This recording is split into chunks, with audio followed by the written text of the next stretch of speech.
Amis cinophiles, bonjour, nouvelle question, donc je les enchaîne.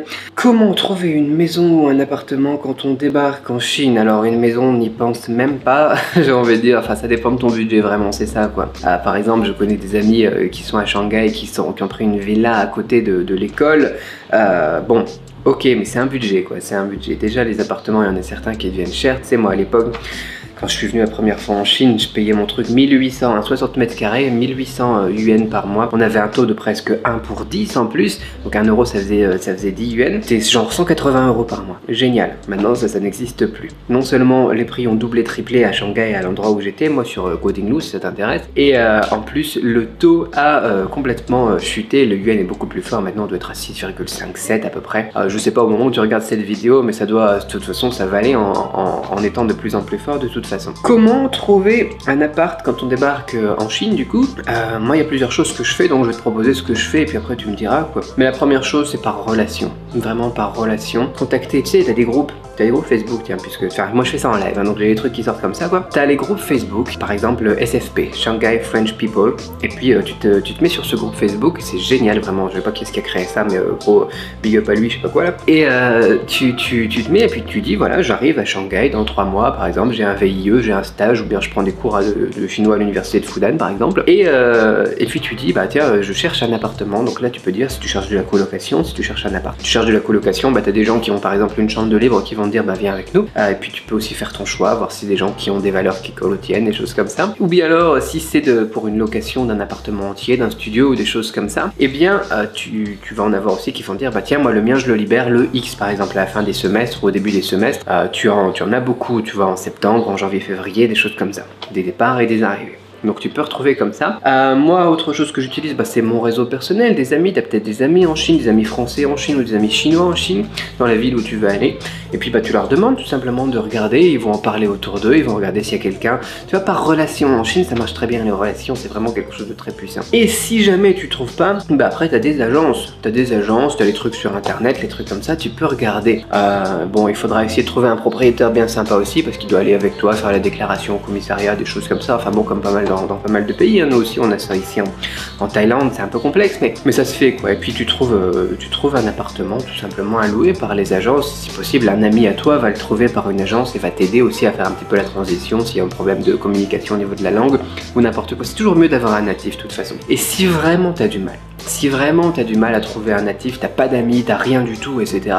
Tu as une dernière solution que moi je n'apprécie pas beaucoup, notamment par les frais qu'ils prennent, c'est les agences Century 21. Tu vois, Century 21 à Shanghai par exemple, j'ai eu une expérience, les frais qu'ils prennent c'est d'une violence pas possible. Après, c'est une agence internationale, tu vas trouver des gens qui vont parler anglais, ça va être fait de manière très propre. Tu vois, si tu veux te protéger, si tu veux de la sécurité et que le budget est moins un souci pour toi, pourquoi pas passer par des agences comme ça qui sont des agences internationales. Voilà. Donc dans l'ordre, tu vois un petit peu moi le cheminement que j'utiliserai si tu veux venir et bien te poser. Alors bien évidemment, si tu veux venir pour une durée un petit peu plus courte, tu as les Airbnb, tu as les hôtels, tu as les trucs sur Agoda, Booking et compagnie, tu prends des appart-hôtels ou des trucs qui sont sous-loués.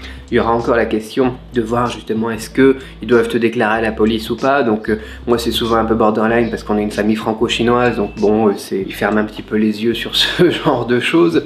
Mais si tu es un étranger pur, tu vois, j'ai envie de dire, et puis sans amis, sans famille chinoise, là tu leur envoies un petit mail avant en leur disant voilà je suis nationalité française, comment ça se passe après pour la déclaration, j'en ai besoin notamment pour changer mon visa en permis de résidence, des choses comme ça. Tu leur expliques. Mais on peut trouver aussi sur Airbnb, Booking et compagnie.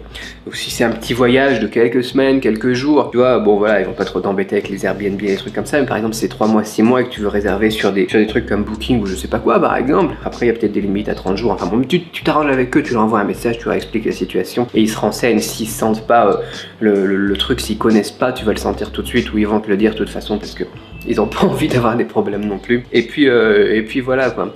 Mais voilà, si c'est une plus longue durée, donc c'est dans l'ordre dans lequel je te l'ai dit dans cette vidéo. Pour moi, ma préférence pour trouver un appart ou une maison, hein. Une maison c'est pareil, quand tu débarques en Chine, à Shanghai, Pékin ou n'importe, d'accord, n'importe. Bien évidemment, si tu vas dans des villes de second plan comme Guiyang, comme Chengdu, Chengdu c'est quand même pas mal, comme je sais pas moi, eh bien Là, ça sera un petit peu plus complexe encore une fois si tu n'as pas le réseau de relations, etc. Mais après, voilà, si tu vas à Shanghai et Pékin, à Shanghai autour des universités par exemple, tu vas trouver plein de proprios et il n'y aura pas de problème pour avoir aussi donc des contacts avec tout ce qui est police, immigration et compagnie, commissariat, pardon, le Paichusu on dit en chinois. Par exemple, moi la résidence, j'ai fait plusieurs résidences à Shanghai, tu vois, j'en avais une qui était du côté de Songhua Tianglu, un peu excentré. Bah voilà, on était j'étais le seul étranger avec mon épouse, ça a été un peu casse-couille, la police elle venait tous les jours, ils savaient pas ce qu'ils devaient faire, tu vois, même la police elle était un peu perdue, ils avaient jamais eu d'étrangers là-bas, tu vois, et ça c'est un peu un problème. Tandis que si tu vas prendre un truc qui sera peut-être un petit peu plus cher,